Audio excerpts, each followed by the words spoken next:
In today's video, we're going to talk about removing personal information. We're going to show you how to remove it from a single file, and we'll also talk about how you might remove it from a group of files at once. Now, let's look at what that information is. Now, I have a file here, and I'm going to go to the File menu and then go to Info. As you can see, there's a bunch of information here tied to the file. I can click on Show All Properties, and there's even more information specific to this file. So I might not want to send that with these things attached to it. Now, to remove it from this file, I'm going to go to this button right here, check for issues, and then choose Inspect Document. Now, this is really the one that we're looking for to remove that personal information. I'm just going to leave it as is and click on Inspect.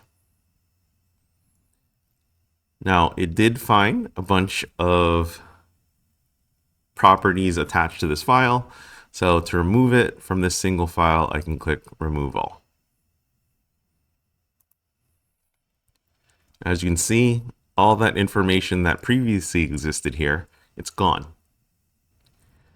Now I'm going to close this file.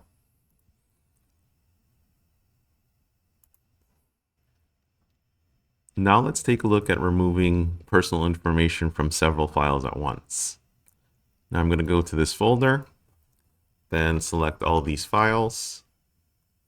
Now I'm going to right click on that selection and then choose Properties. Now on the Details tab, I have the option Remove Properties and Personal Information.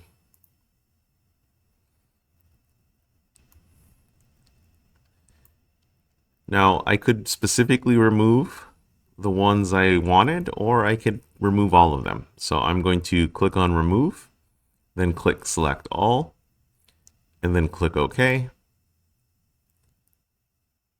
Press OK again, and you see it's removed all the personal information from these files.